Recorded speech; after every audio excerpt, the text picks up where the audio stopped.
الحمد لله والصلاة والسلام على رسول الله وعلى آله وصحبه ومن والاه. أما بعد فأعوذ بالله من الشيطان الرجيم. بسم الله الرحمن الرحيم. هو الذي أرسل رسوله بالهدى ودين الحق ليظهره على الدين كله وكفى بالله شهيدا. صدق الله العظيم.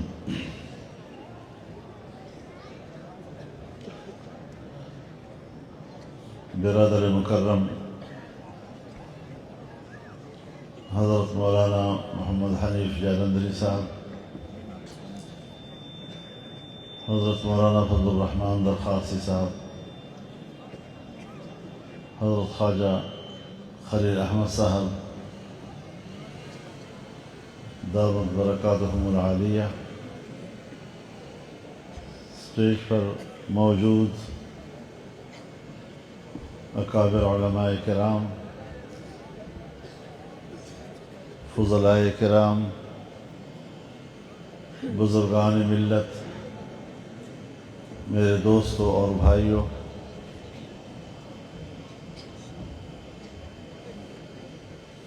میرے لیے سعادت اور اعزاز کی بات ہے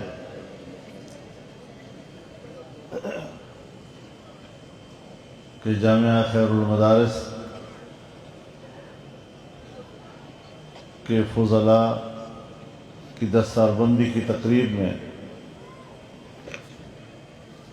خود کو آپ کے ساتھ شریک پا رہا ہوں۔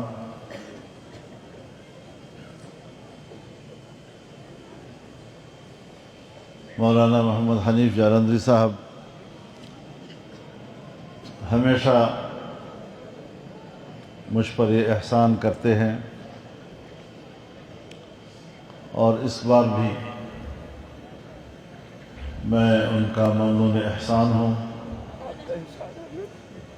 کہ مجھے انہوں نے اس مبارک علمی، روحانی اور دینی اجتماع میں شرکت کی سعادت سے نوازا ہے۔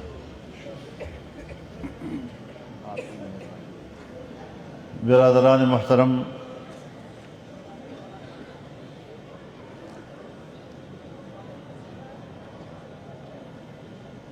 جب تک انسانیت ہے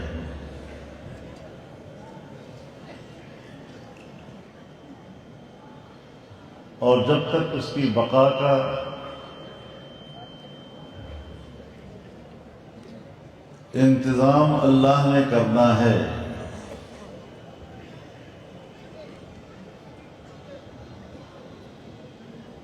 تو اپنے دین کی حفاظت کے لیے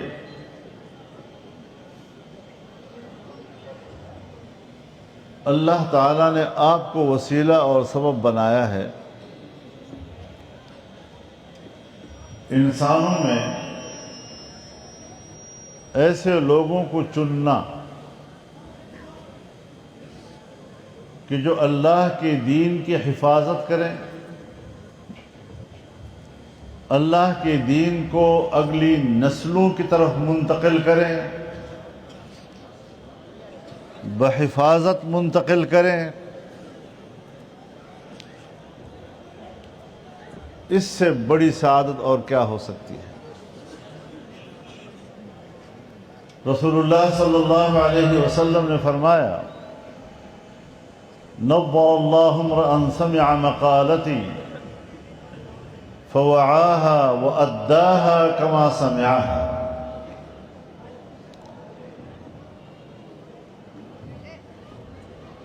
اللہ تعالیٰ نے اس کو تر و تازہ کیا جس نے میری بات سنی، پھر میری بات کو یاد کیا، پھر جیسے سنا تھا اسی طرح دوسروں تک پہنچایا۔ اب جیسے سنا تھا اسی طرح دوسروں تک پہنچایا۔ اس سے اندازہ لگائیں کہ یہ کتنی بیش قیمت ایک نعمت ہے جو اللہ رب العزت نے ان نوجوانوں کو عطا کی۔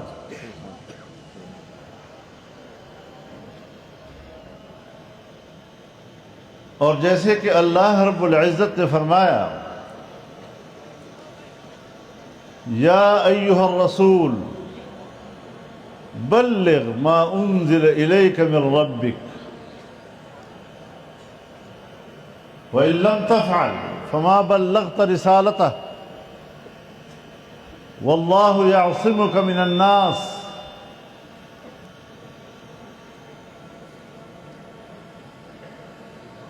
وَاللَّهُ لَا يَهْدِي الْقَوْمَ الْكَافِرِينَ۔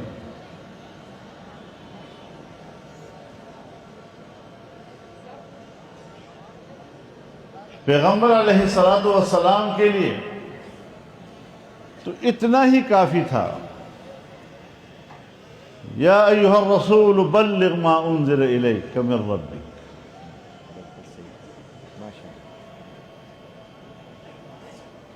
جو اللہ نے اور تیرے رب کی طرف سے تجھ پر نازل ہوا وہی لوگوں تک پہنچاؤ۔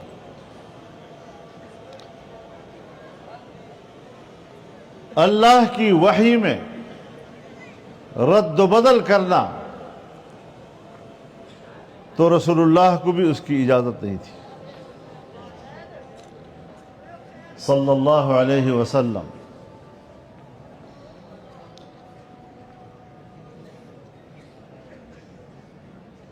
رسول اللہ صلی اللہ علیہ وسلم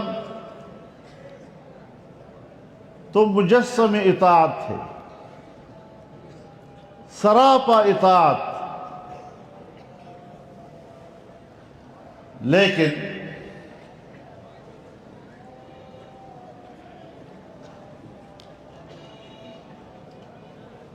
اللہ رب العزت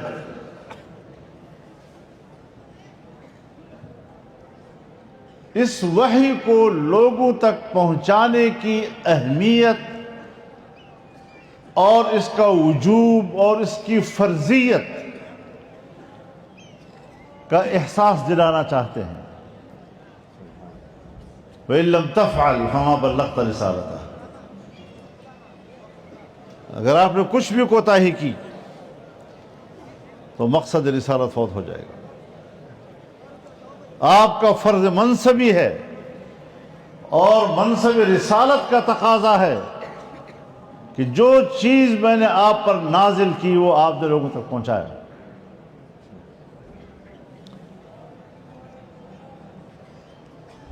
یا اللہ میں تیار ہوں، جس طرح آپ کا حکم ہے لوگوں تک پہنچاؤں گا، لیکن میں جو لوگوں تک آپ کی بات پہنچاؤں گا تو اس کے بدلے میں تو آزمائشیں آئیں گی۔ وقت کے حکمرانوں کو میں نے چیلنج کرنا ہے،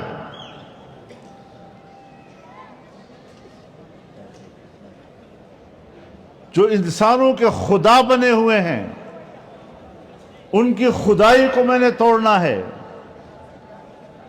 اور تیری خدائی لوگوں سے منوانی ہے، اس کے دلوں میں ڈالنی ہے۔ انسان اور پھر انسانوں میں بھی حکمران سب کچھ برداشت کر سکتا ہے، لیکن اگر آپ نے اس کے اقتدار کو چیلنج کیا یہ قابل برداشت نہیں۔ آپ کی عبادت کو برداشت کر لے گا، آپ کی تسبیحات کو برداشت کر لے گا، دعوت و تبلیغ کو برداشت کر لے گا، درس و تدریس کو برداشت کر لے گا، لیکن اگر حکمران کے مقابلے میں میدان میں اتر کر آپ نے اس کے اقتدار کو چیلنج کیا تو یہ کبھی بھی تاریخ انسانی اس بات کی گواہ ہے کہ حکمرانوں کے لیے یہ برداشت نہیں ہوا۔ انبیاء تک کو شہید کر دیا گیا، ان کے جسموں کو آروں سے چیرا گیا، اس پاداش میں کہ اگر انسانیت پیغمبر کی دعوت کو قبول کرتا ہے تو انسان کی حاکمیت اور بت کی حاکمیت وہ ختم ہو جاتی ہے۔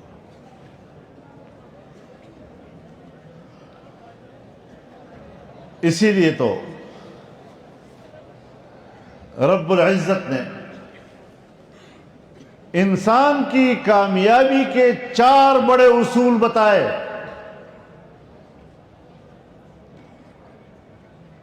اگر یہ 4 اصول انسان قبول نہیں کرے گا تو خسارے میں ہے۔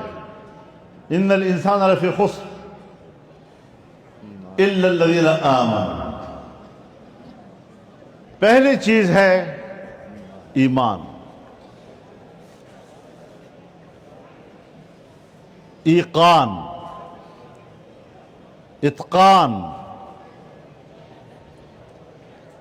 قلب کا عمل ہے۔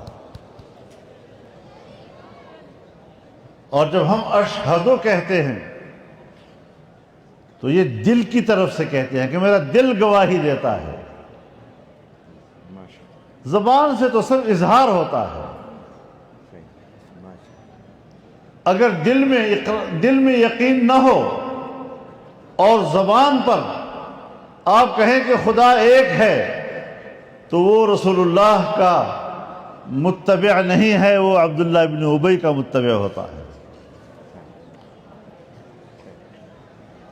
اور دوسری چیز عمل صالح۔ عمل صالح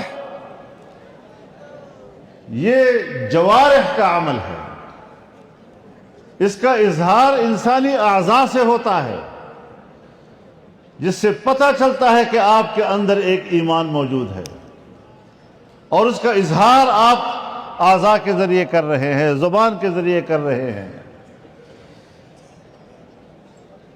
تو یہ دونوں چیزیں کامیابی کی علامت ہیں۔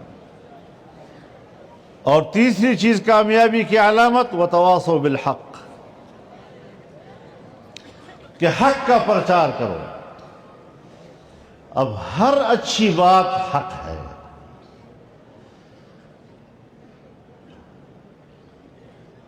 کسی کو آپ روٹی کھلانے کی ترغیب دے یہ بھی حق ہے، کسی کو آپ مدرسے کے لیے چندے کی ترغیب دیں تو وہ بھی تو حق ہے۔ لیکن وتواصوا بالحق، اس میں حق مطلقاً ذکر ہوا ہے، اور جو لفظ علی الاطلاق ذکر ہو تو خارج میں اس کا فرد کامل مراد ہوتا ہے۔ اب حق کا فرد کامل کیا ہوگا؟ تو تعرف الاشیاء باضدادها، حق کے فرد کامل کو سمجھنے کے لیے اس کے ضد کو تلاش کرنا ہوگا، اور باطل کا فرد کامل ایک باطل حکمران ہوا کرتا ہے، باطل حکمرانی ہوا کرتی ہے۔ سو یہاں پر وتواصوا بالحق سے مراد وہ حق ہے جو باطل حکمران کے مقابلے میں بولا جاتا ہے۔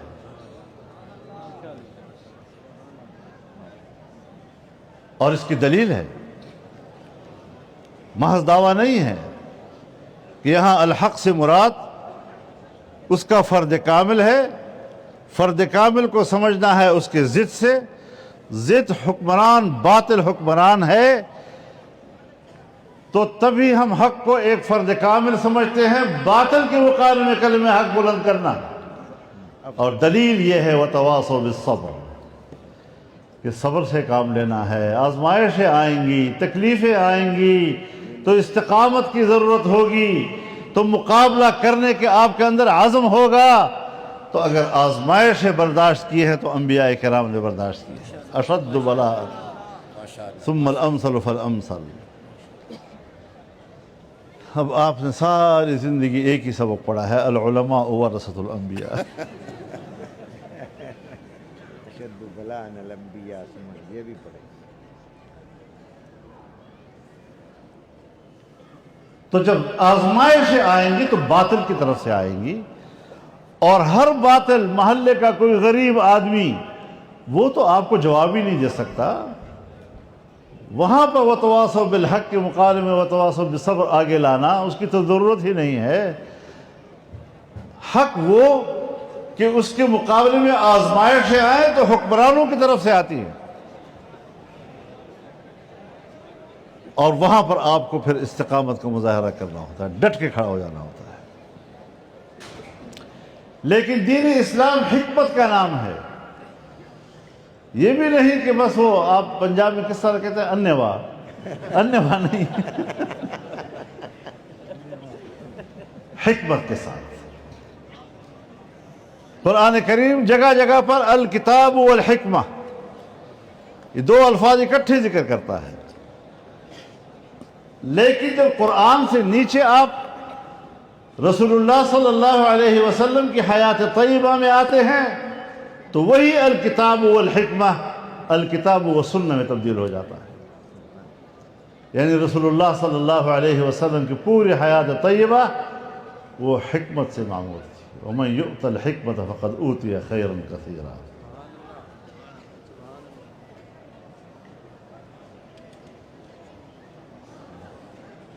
تو آزمائشوں سے گزرنا پڑتا ہے،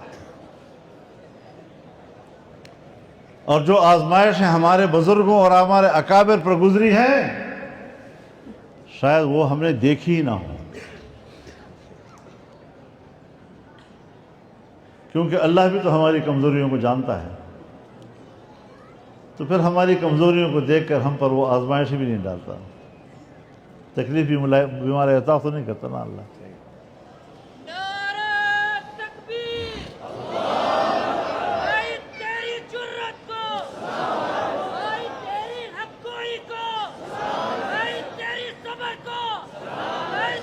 میرے محترم دوستو،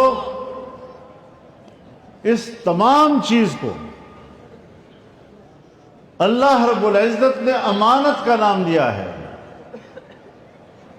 اِنَّا عَرَضْنَا الْأَمَانَةَ عَلَى السَّمَاوَاتِ وَالْأَرْضِ وَالْجِبَالِ فَأَبَيْنَ أَن يَحْمِلْنَهَا وَأَشْفَقْنَ مِنْهَا وَحَمَلَهَا الْإِنسَانُ إِنَّهُ كَانَ ظَلُومًا جَهُولًا. یہ امانت بھی ہے. اللہ کی وحی یہ امانت ہے.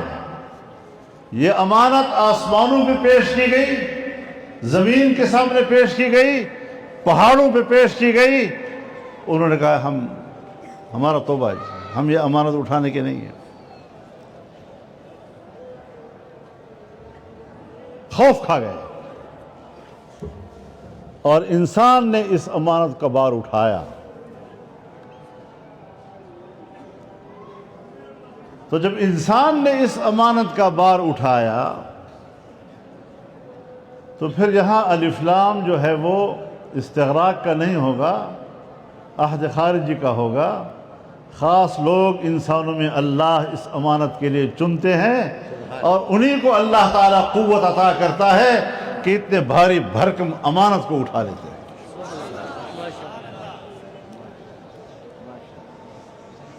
اپنے ساتھ ذرا سوچ لو، اب بھی وقت ہے گریبان میں سوچ لو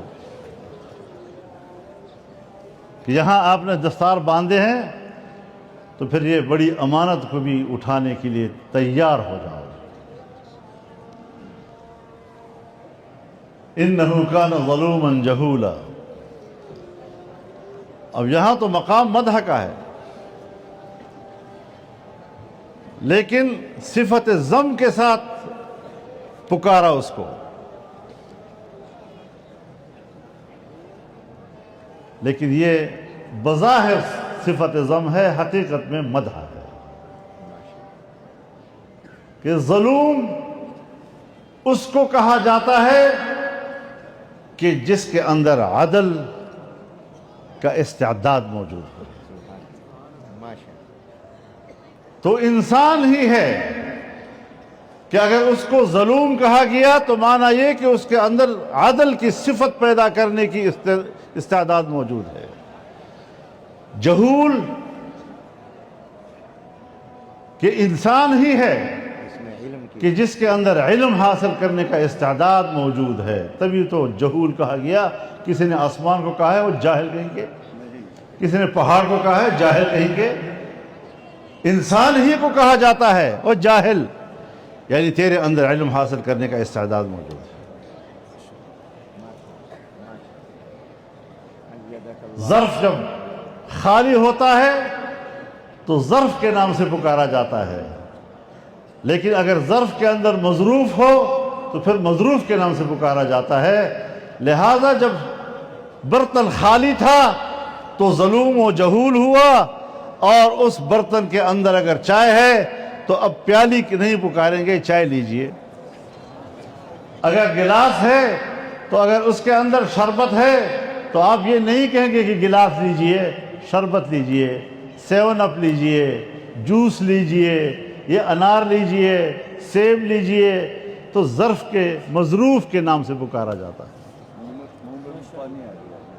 جی سب چیزوں کے نام سن کے منہ میں بھی پانی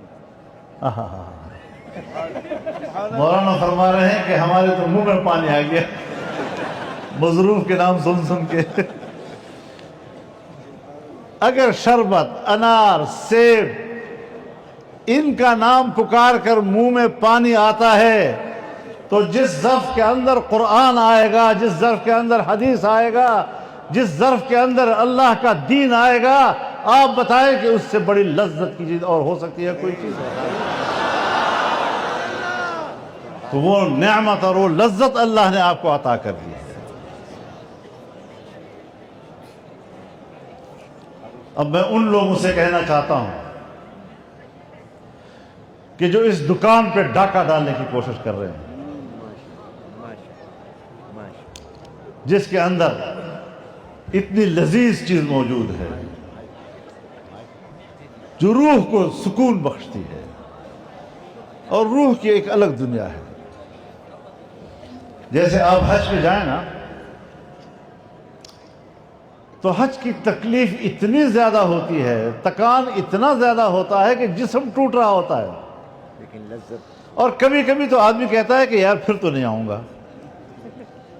لیکن اس میں جو روح کو غذا ملتی ہے وہ اتنی عالی شان قسم کی غذا ہوتی ہے کہ جب اگلے سال پھر وہ موسم آتا ہے تو روح کہتا ہے پھر جاؤں.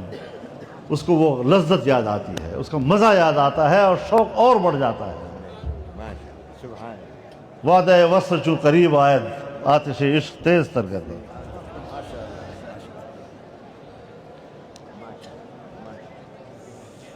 تو اگر یہ ادارے اللہ کے دین کی حفاظت کر رہے ہیں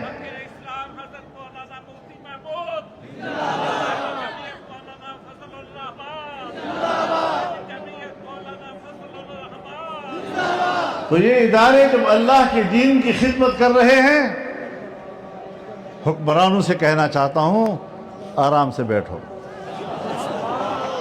نعرہ تکبیر, نعرہ تکبیر.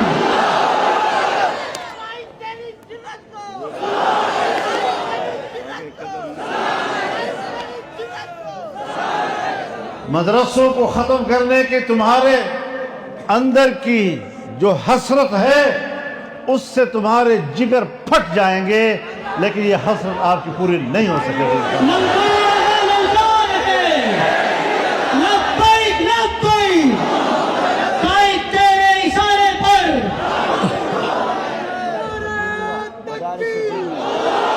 دینی مدارس, شان دینی مدارس, عظمت دینی مدارس, کردار دینی مدارس, فرزند دینی مدارس.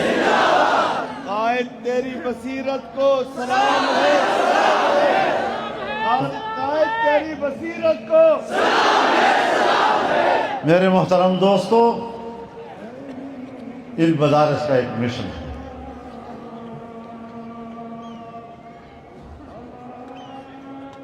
اللہ کا دین یہاں پڑھایا جاتا ہے، اور اللہ کا وہ دین جس کے بارے میں اللہ رب العزت نے فرمایا الیوم اکملت لکم دینکم واتممت علیکم نعمتی ورضیت لکم الاسلام دینا۔ آج میں نے تمہارے لیے تمہارا دین مکمل کر دیا ہے۔ تو ایک ہوا اکمال دین، دین مکمل ہے بے اعتبار تعلیمات و احکامات کے۔ وَأَتْمَمْتُ عَلَيْكُمْ نِعْمَتِي، اور میں نے اپنی نعمت تم پر تمام کر دی ہے۔ تو یہاں پر بھی نعمت سے مراد، چونکہ قرآن کریم کا کلمہ ہے، مراد اس سے فرد کامل ہوگا، اور اس نعمت کا فرد کامل دین کامل کا اقتدار اور اس کی حاکمیت ہے۔ وَرَضِيتُ لَكُمُ الْإِسْلَامَ دِينًا، اور میں نے تمہارے لیے اسلام کو بطور نظام حیات کے پسند کیا ہے۔ چنانچہ حضرت یوسف علیہ السلام کی قمیص جب حضرت یعقوب علیہ السلام کے پاس لائی گئی اور آپ کے چہرے پہ ڈالی گئی، فرتد بصیرہ، آپ کی بینائی واپس ہوئی، تو فوراً پوچھا کہ یوسف کو کہاں چھوڑ آئے ہو؟ این ترکت یوسف؟ تو اس نے جواب دیا ملک مصر، وہ تو مصر کا بادشاہ ہے اس وقت۔ تو پھر پوچھا علی ای دین ترکتہ، بادشاہ جب بن گیا ہے تو کیا نظام نافذ کیا اس نے؟ کہتا ہے ترکتہ علی دین الاسلام۔ جب یہ جواب سنا تو حضرت یعقوب علیہ السلام نے فرمایا الآن تمت النعمہ واتممت علیکم نعمتی، الآن تمت النعمہ، اقتدار کی صورت میں اتمام نعمت کا ذکر فرمایا۔ یہ سب چیز آپ کے اور ہمارے لیے ہے۔ انبیاء کی تعلیم آپ کے اور ہماری زندگی کے لیے ہے۔ ان الانبیاء لم یورثوا دینارا ولا درہما بل ورثوا العلم۔ اب اس علم کا تقاضا کیا ہے؟ جیسے کہ ہمارے بزرگ کہتے ہیں کہ دارالعلوم دیوبند کو دیکھا، اساتذہ کی زندگی صبح و شام کی دیکھی، تو خلاصہ یہ نکالا کہ ایک مدرسہ ہے جس کو میں نے خانقاہ میں دیکھا ہے، مدرسہ را در خانقاہ دیدم۔ اب مدرسہ اور خانقاہ یہ ہمارے اور آپ کے زمانے کے الفاظ ہیں، در حقیقت یہ تفسیر ہے۔ جیسے رسول اللہ صلی اللہ علیہ وسلم نے فرمایا انما بعثت معلما، میں تو استاد بنا کر بھیجا گیا ہوں، میں تو معلم ہوں۔ اور دوسری جگہ فرمایا بعثت لأتمم مکارم الاخلاق، میں اعلیٰ اخلاق کی تکمیل کے لیے بھیجا گیا ہوں۔ یعنی ایک حیثیت میں آپ معلم ہیں اور دوسری حیثیت میں آپ مربی ہیں۔ تو آپ نے انسانیت کو تعلیم بھی دی اور اس کی تربیت بھی کی۔ یہ مدرسے بھی جس طرح کے تعلیم دیتے ہیں اسی طرح کی ان کی تربیت بھی کرتے ہیں۔ تو ان مدرسوں کے اندر شریعت پڑھائی جاتی ہے اور شریعت راستہ ہے۔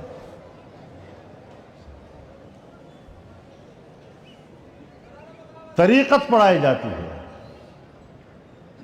طریقت اس راستے پر چلنے کا اسلوب ہے۔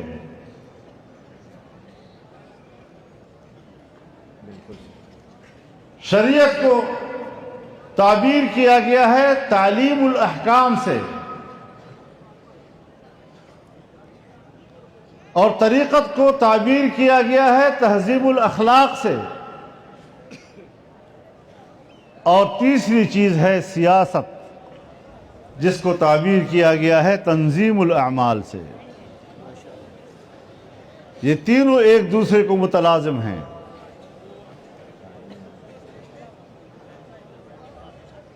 تعلیم الاحکام بھی، تہذیب الاخلاق بھی اور تنظیم الاعمال بھی، یہ تینوں متلازم ہیں اور یہ موالید ثلاثہ ہیں دین اسلام کے. ان تینوں سے واسطہ پڑے گا، کیونکہ سیاست اس راستے کے مشکل کو دور کرنے کا نام ہے. یہ مشکل راستہ ہے نا، سخت راستہ، گھاٹی، دشوار گزار راستہ. تو اللہ تعالیٰ نے بھی تو شریعت کی تعبیر دشوار گزار راستے سے کی ہے نا. فَلَقْتَحَمَ الْعَقَبَةَ وَمَا أَدْرَاكَ مَا الْعَقَبَةُ. جانتے ہو گھاٹی کیا ہے؟ گھاٹی گھاٹی ہمیشہ دشوار گزار راستے کو کہتے ہیں. اور جب اللہ تعالیٰ نے یہ بیان شروع کیا اور عقبہ کی قسم کھائی اور پھر کہتا ہے تمہیں سمجھ ہے عقبہ کس کو کہتے ہیں، تو اس سے پہلے آپ نے ایک مقدمہ تیار کیا. مقدمہ یہ ہے کہ لَقَدْ خَلَقْنَا الْإِنسَانَ فِي كَبَدٍ. ہم نے انسان کو مشکل میں پیدا کیا ہے، تھکا ہارا. اور پھر کہتے ہیں ہم نے آپ کو ایک دشوار گزار گھاٹی میں اتارا ہے، یعنی شریعت کا راستہ اور مشکل راستہ. اب اس مشکل راستے کی جو ترجیحات اللہ رب العزت نے متعین کی ہیں، فضلاء کرام ذرا متوجہ ہوں اس طرف کہ اللہ رب العزت نے جو اس راستے کی ترجیحات کا تعین کیا ہے، لَقَدْ خَلَقْنَا الْإِنسَانَ فِي كَبَدٍ فَلَقْتَحَمَ الْعَقَبَةَ وَمَا أَدْرَاكَ مَا الْعَقَبَةُ. تو پہلے تقاضا اس راستے کا کیا ہے؟ فک و رقبہ، گردن چھڑانا. آزادی. لیکن یہ قرآن کریم کے الفاظ ہیں، پورے کائنات کا احاطہ کرتے ہیں. تو گھروں کے اندر کے غلام کو آزاد کرنے سے لے کر قوموں کی آزادی تک کا اس میں پیغام ہے. تو سب سے پہلی چیز آزادی ہے، چاہے فرد کی ہو چاہے قوم کی. او اطعام فی یوم ذی مسغبہ، بھوک میں کسی انسان کو کھانا کھلانا. اب یہ فرد کو کھانا کھلانے سے لے کر ملک کی خوشحال معیشت تک جائیں اس کے معنی میں. اور اس کے بعد مفلوق الحال طبقے ہیں، یتیم ذا مقربہ و مسکین ذا مطربہ. یتیم اور وہ بھی قرابت دار، مسکین جو خاک آلود ہے، جس کے جسم پر کپڑے بھی نہیں. تو آزادی، خوشحال معیشت اور مفلوق الحال طبقوں کا خیال رکھنا، ان ترجیحات کو سمجھو. ثم كان من الذين آمنوا وتواصوا بالصبر وتواصوا بالمرحمة سبحان اللہ، ماشاء اولئک اصحاب المیمنہ. تو اگر اصحاب المیمنہ بننا ہے تو ان ساری چار چیزوں کو سامنے رکھو. فک و رقبہ او اطعام فی یوم ذی مسغبہ، یتیما ذا مقربہ او مسکینا ذا مطربہ، ثم كان من الذين آمنوا وتواصوا بالصبر وتواصوا بالمرحمة اولئک اصحاب المیمنہ. تو قرآن کریم اور دین اسلام کی تعلیمات کی ان پہلوؤں کو مد نظر رکھنا پڑے گا. اور یہ تعلیمات کوئی میری اپنی بنائی ہوئی نہیں ہیں، یہ ہمارے اکابر کی ہیں جن کے ہم نام لیتے ہیں. اکابر نے دین اسلام کا یہ تعارف ہمیں کرایا ہے. سو ہمارے پاس اگر شریعت ہے تو اس کی بھی سند ہے. سند کے بغیر آپ حدیث نہیں سنا سکتے، اسی لیے استاد سے اجازت لینی پڑتی ہے اور پھر استاد اجازت دیتا ہے. اور ہمارے حضرات تو بڑے سخت شرائط کے ساتھ اجازت دیتے ہیں. حضرت شیخ زکریا صاحب رحمہ اللہ جب مجھے حدیث کی اجازت دے رہے تھے تو فرمایا میرے اکابر کی تشریحات کی روشنی میں پڑھایا کرو. اپنے اکابر کی تشریحات کی روشنی کو انہوں نے شرط لگا دی. کتنا اعتماد تھا ان کو اپنے اکابر پہ.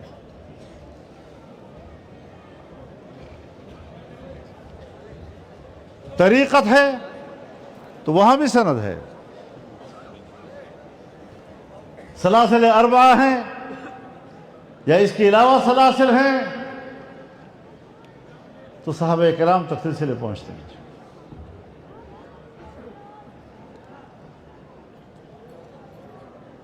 نقشبندی حضرات جو ہیں وہ تو حضرت ابوبکر صدیق تک پہنچتے ہیں اور دوسرے حضرات حضرت علی رضی اللہ تک پہنچتے ہیں.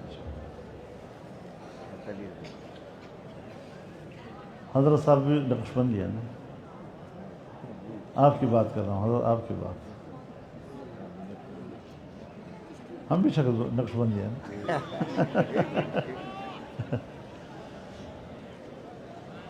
تو جس طرح شریعت میں سند ضروری ہے, طریقت میں سند ضروری ہے, سیاست میں بھی سند ضروری ہے.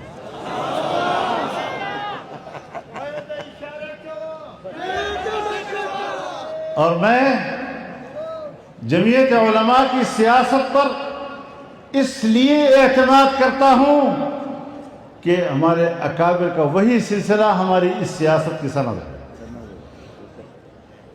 تو سند بڑی قوی ہے اس کی. تو مدرسے ان سب چیزوں کی حفاظت کرتے ہیں. اور ہم ششماہی امتحان تک کتاب الطہارت پڑھتے رہتے ہیں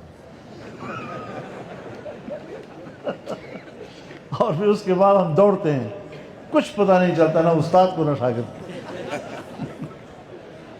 بس اجازت دے دیتے ہیں. اس کا مطلب کیا ہے اس کو بھی سمجھو.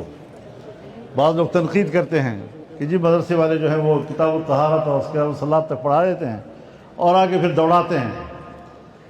حضرت مولانا عبدالحق صاحب رحمہ اللہ ہمارے شیخ جب ہم فارغ ہوتے تھے تو طلباء کو نصیحت کرتے تھے کہ اب تم سمجھو گے کہ ہم عالم دین بن گئے ہیں.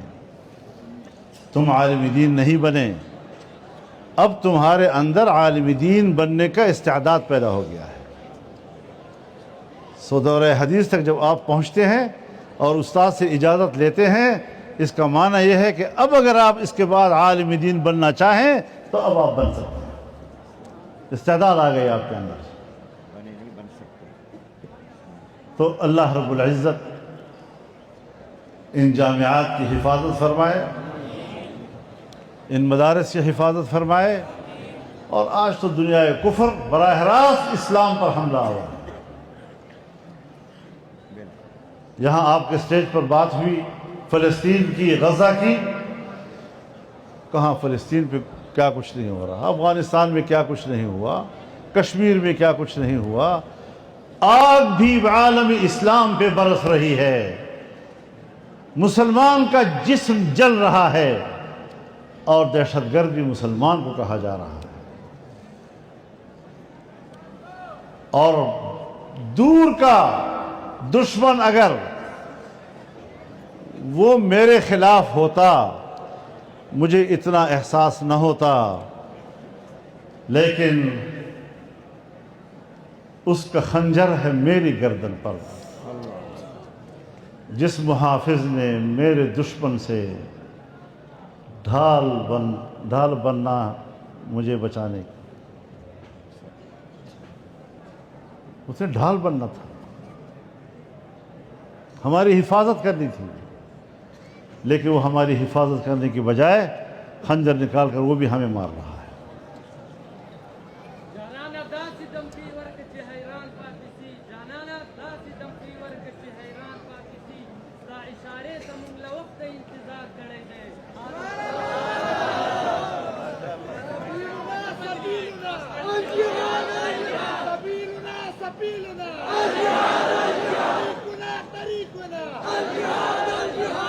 دغه ځوانان لرو موږ هیڅ نه دی او خبره د اشارو نه وته ده, اوس هم په تبر درته واري ده.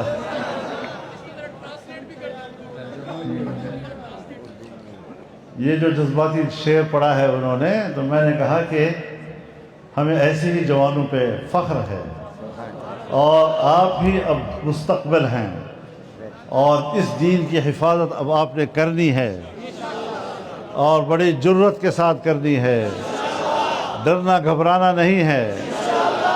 اسلام اور خوف اکٹھے نہیں ہو سکتے، اسلام اور بزدلی اکٹھے نہیں ہو سکتے۔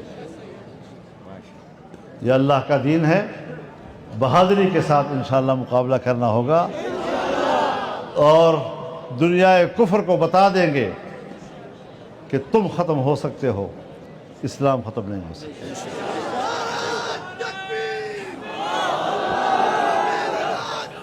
تو انشاءاللہ العزیز یہ سفر جاری رکھنا ہے،